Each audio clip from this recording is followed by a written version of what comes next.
Hello, Aries! Ito yung reading mo for July 11 to 17. Maraming salamat, Aries, for dropping by sa aking FB page at sa aking YouTube channel.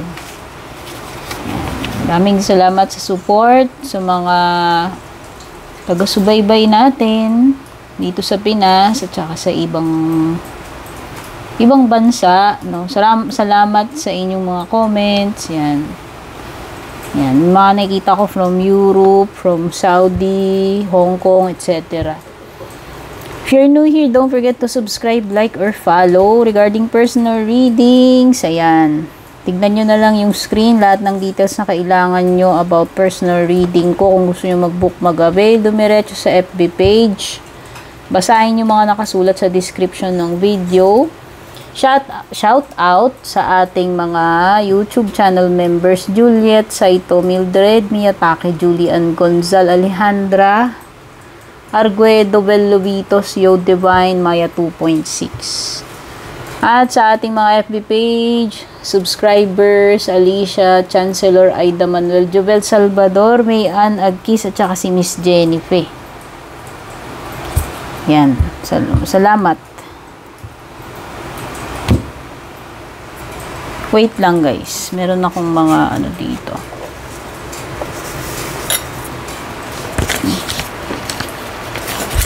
Bigay ko yung mga ano nyo, lucky numbers. Lucky numbers tsaka lucky day. So, starting sa'yo, Aries.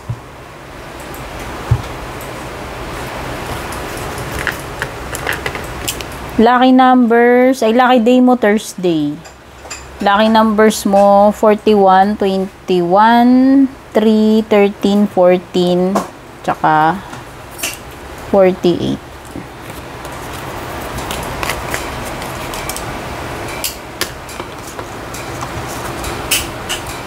Rewind nyo na lang, guys, kung nalagpasan. Di ko kasi alam kung may edit ko pa para lang mailagay yan sa ano. Bigyan natin yung mga mensahe para sa'yo, Aries. Okay, July 11 to 17. Meron ka mirror guardian.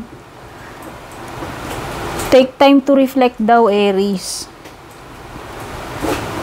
Pwedeng yung iba sa inyo, kailangan nyo munang mapag-isa, or kahit hindi naman, kailangan nyo lang ng time na makapag-isip-isip ng malalim, or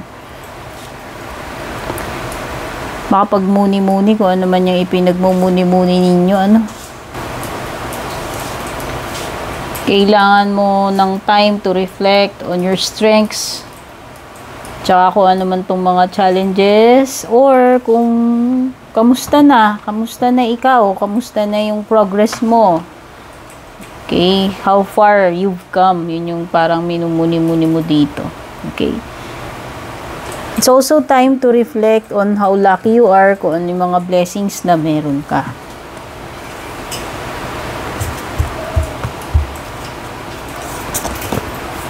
Meron ka ring wait for important information, the oracle. So yan, baka makaka-receive ka ng importanteng balita, information, or guide from your angels. Basta merong senyales, may palatandaan ka na matatanggap.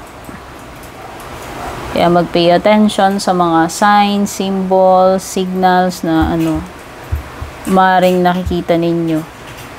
Pwedeng sa during waking, or pwedeng sa dreams, pwedeng sa mga billboards, or anything na parang mafe-feel mo lang na merong something doon, Kahit saan, kahit sa TV, kahit sa social media, Transform and unveil your gifts. Wow!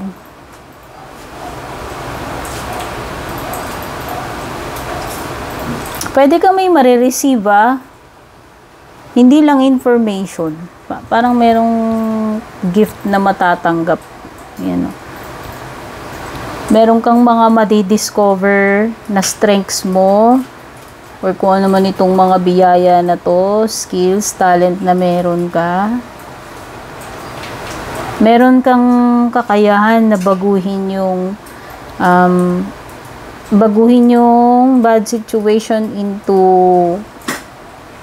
a good situation. Depende na sa'yo. Pero meron kang kakayahan na i-transform yung sarili mo or yung situation mo. Ayun. At saka meron kang mga talento na hindi mo inaakala na meron ka palang, na-gifted ka pala pagdating dun sa mga bagay na yun. Okay. O, pwede ka rin may ma-receive na gift, no? Sabi ko nga, at saka importanteng mensahe. Yun, palatandaan or symbol. Senyales, no?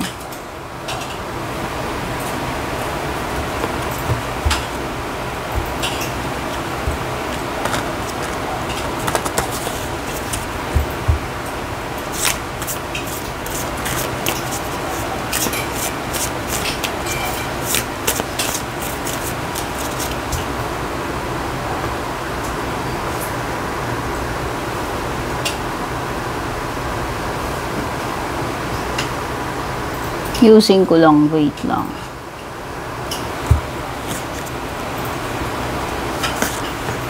Okay, nakakuha rin tayo ng friend. Sabi dito, be as a good friend to yourself as you are to others. Yan, ibig sabihin kung gaano ka ka-kind sa ibang tao, sa mga kaibigan mo, sa mga kilala mo, dapat maging kind ka rin sa sarili mo. Okay? Kung paano mo i-treat yung ibang tao, ganun din sana i-treat mo rin yung sarili mo. Kung paano mo sila tratuin. Kasi pwedeng kasing pwedeng nane-neglect mo yung sarili mo, Aries. Yun lang na may ibig sabihin nito. Okay? Pagdating sa ibang tao, masyado ka mapagbigay. Tapos yung sarili mo, tinitipid mo. Or masyado mong inuuna yung iba. To the point na yung sarili mo, yun nga, lagi mo na lang na ihuhuli, napapabayaan mo na yung sarili mo. Yun na naman yung message nitong card na ite. Ay, mali pala, hindi yan yung kukunin kong card. Wait lang.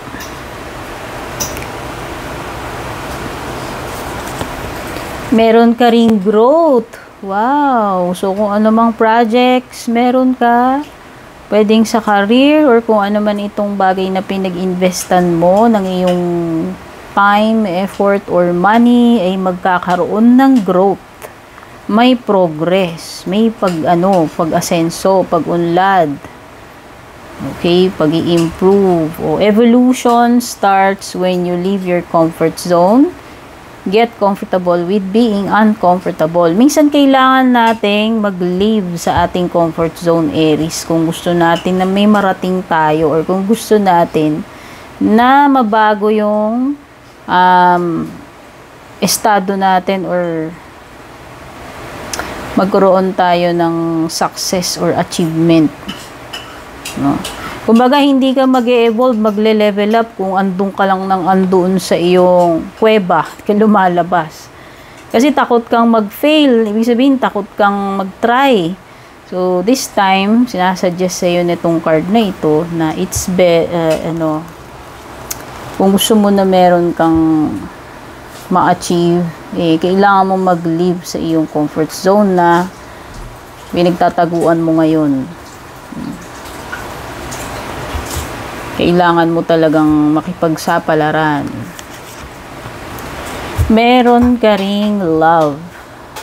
Love people, love them with all your heart. Just be sure to love yourself first. Ito na naman tayo sa self-love, self-care kagaya nitong isang card mo. Oh, yung friend. Sabi dito, be as a good friend to yourself as you are to others. Tapos ito namang isa. Oo, nagmamahal ka ng ibang tao, minamahal mo sila todo-todo with all your heart, pero make sure na hindi mo rin nakakaligtaan sarili mo.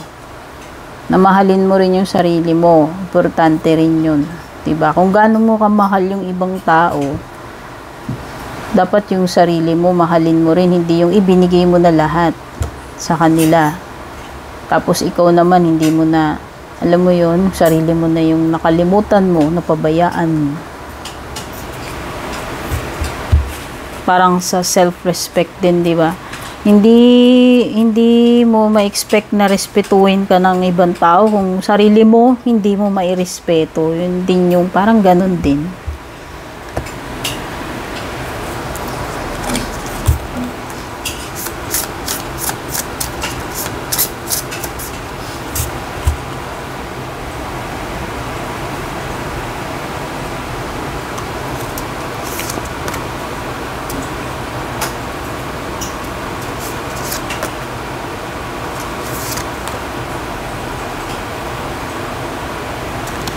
Maging gentle ka rin sa sarili mo. Ayan, nakikita ko baka very fragile ka. Hindi ko alam kung meron kang, parang meron kang iniinda. Ayan, hindi ko alam kung galing ka ba sa isang heartache, heartbreak, or separation, split. Or pwedeng meron kang pinagdadaan ng crisis or loss of a loved one. So, isihan mo lang yung sarili mo. Maging easy ka, maging mild ka rin sa sarili mo. Huwag mong pwersahin yung sarili mo. At saka take time para makapag-heal ka. Yun nga, sabi ko nga huwag mo nang madaliin, pwersahin yung sarili mo. Hayaan mo lang mag-flow. Kung andun ka sa stage na kailangan mong umiyak ng umiyak, kailangan mong paghilumin muna yung mga sugat ng puso mo, gawin mo. Okay? Hindi mo dapat i-force sarili mo. Especially kung hindi ka pa talaga okay. Ayan, physically, emotionally yan, Okay? Pwedeng sa sa health mo, or pwedeng sa sa emotional. You need to take rest. Take a rest muna. Kasi you have 4 of Swords. Ito yung mga time na dapat nakaka-recover ka yung katawan mo, yung isip mo, yung puso mo. Pahinga muna, time out muna, Aries. Siguro ito yung time na nagpapahinga ka, time out, nagpapagaling, hanggang nagre-recharge. Nagpapalakas yan, nagpapalakas. Recovery period ito, no? So, pwedeng iba sa inyo, hindi ko alam kung may kinalaman ba sa health ito. And nakikita ko, it will eventually lead to healing, at saka yung manunumbalik yung happiness, yung sigla. Ngayon nakikita ko, meron kang 10 of Cups dito. Pwedeng may relationship na mag-heal. Pwedeng family. Pwedeng sa family. Okay. Kung halimbawang family nyo yung may pinagdadaanan, lilipas at lilipas din yan. Makakabawi rin kayo. Kung loss or sorrow over a loss yung pinagdadaanan nyo, there's a time for grieving. Hayaan nyo lang, kasi natural lang yun. Lilipas din yun. At darating yung time na manunumbalik din yung magandang energy sa samahan sa family. Mabubuo uli kayo. Mag-heal yung mga hurts, yung mga sugat na yan. At magiging happy uli. Ayan, merong something na pwedeng matupad. Kung meron kang gusto mangyari or hinihiling para sa loved ones mo, sa family mo, matutupad. Or yan, kung hinihiling mo na magkasama-sama or parang reunion, pwedeng ganun din. Yan. Pwedeng may mga reunion dito. Basta parang mayroong mga tao na magiging magkakasama uli, mabubuo uli sila And napaka-happy nung energy. Emotional ito, This is emotional. Yung more on emotional, hindi sa material yung tinutukoy dito. Okay?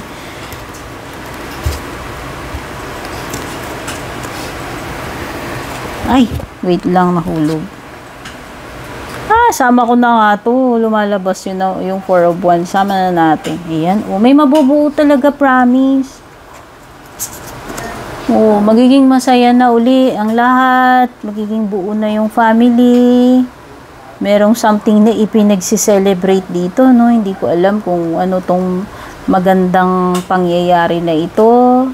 Isa ba nga itong milestone or achievement ng family? Kasi parang may wish. Merong wish na matutupad tungkol sa family dito. Kaya nakikita ko na ang saya-saya na ipinagsi-celebrate yung kung ano man yung magandang pangyayari na yan or na-achieve in the family. At nakikita ko, pwedeng may reunion, salo-salo, gathering. No? Pwede rin may occasion. Kung ano, usually kasal, pagka ganito, or pwedeng iba. Pwede rin namang ibang occasion. Like anniversary, birthday, etc.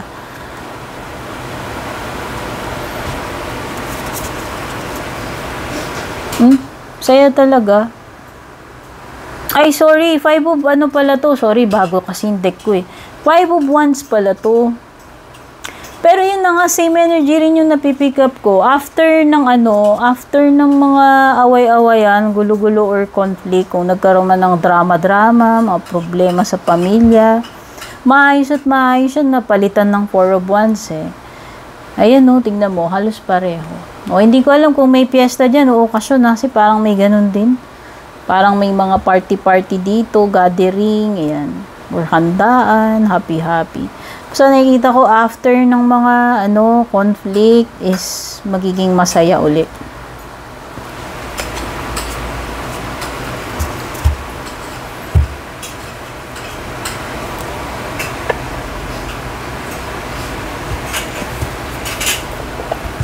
Tignan na natin, ano yung closing messages para sa iyo. Wait lang. May kukunin ako. Hintayin natin tong bagong deck na isa.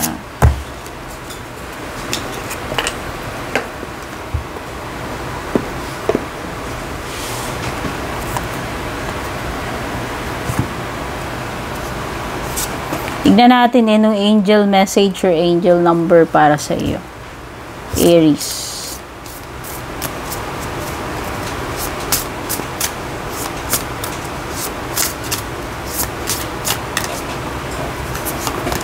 Meron kang 4444. O yan ang paparating sa iyo. Triumph. Success. Ano man ito. 4444. Tignan natin yung meaning ng color or association ng shape. Hindi ko kabisado to Ano yung mga... Dahil yan is square, sabi dito, foundation, anything na may kinalaman sa foundation, trust, at direction. Ayan foundation, yung 4 of wands mo kanina. Okay, sa may kinalaman yan sa stability, pagkakabuo-buo, pagiging solid sa pinakapundasyon, At yan, may success. Kung ano man yung gagawin mo, ito yung paparating sa iyo, success. At ang kulay nito is purple. Spirituality, yan. Dating sa material, may luxury. Wow. Ano pa? Parating sa iyo. Meron ka ring revisit. 6 of cups, 6. So, tignan natin ano ba meaning ng 6 sa numerology dito. Hindi ko kabisado. Pasensya na. Basahin ko na lang, ha? Ayan. Hindi ko kabisado to Bagong-bago lang. Tsaka hindi ko minimemorize talaga yung mga nasa libro. Ang 6 daw ay may kinalaman sa care, consideration, intentionality, at saka support. Parang mala 6 of cups nga. So, pwede, makaka-receive ka ng pwedeng may bisita, or pwedeng merong paglalakbay sa past, like yung mga nostalgia, or merong from the past na magre-revisit sa iyo dito sa present mo. Pagdating sa color, color is turquoise. Healing, ayan, 'di ba? Meron tayo dito kanina about healing. Ito, binabanggit ko kanina dito kung naalala mo, ayan. So, sakto, meron din kinalaman sa healing. At possible din na maka-attract ka ng mga inggit, Or yan, pwede ka maka-attract ng mga inggit dahil din sa success na nararanasan mo or dito sa mga happy-happy na ite. Isa pa, sa pampaparating sa iyo, ano to? 427 authenticity. So, ang kulay na lamang dito is ano na naman purple. Purple at saka blue. Okay, may kinalaman nga sa spirituality, luxury, sa material, pwede ring mystery. At may kinalaman sa peace, ayan, tranquility. Ayan. Kasi dito itong card mo ng peace, si Four of Swords.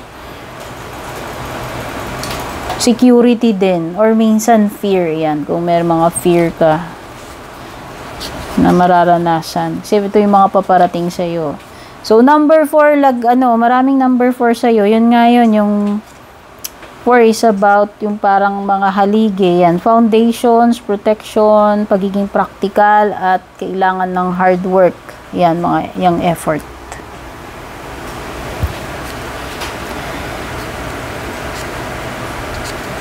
Number 427, Okay. 427 is about trust. Kung gaano ka genuine ka or kung gaano ka genuine yung mga tao sa paligid mo. Okay? Yan yun. Yan yung mga paparating sa iyo. At tignan na natin yung mga closing messages mo.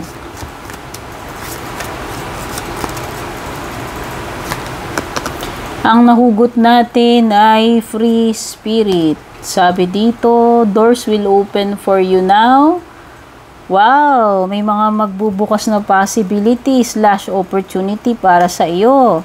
With goals in sight, don't let anything hold you back. O, ayan. Huwag ka nang mag-alinlangan, diba? Sabi, meron ditong lumitaw kanina about, ayan, yung comfort zone, growth. Ito. Umutog ba siya rito? No? So, yan, minsan nga, kailangan lakasan mo yung loob mo, kailangan mo talaga mag-try, makipagsapalaran, kasi hindi mo malalaman ano yung mararating mo, yung potential mo kung hindi mo itatry, no? So, yan, may magbubukas nga sa iyo dito na opportunity, possibility. Huwag mo lang hayaan na mapangunahan ka ng fears mo. Okay? Magsusubside itong mga fears na ito, uncertainties. At mas magiging simple na lang yung mindset mo. At ikaw ay makakapag-move forward with confidence para ma-reach mo yung every goal mo. Ayan may wishes granted. Diba sabi ko? Dito kanina. May matutupad.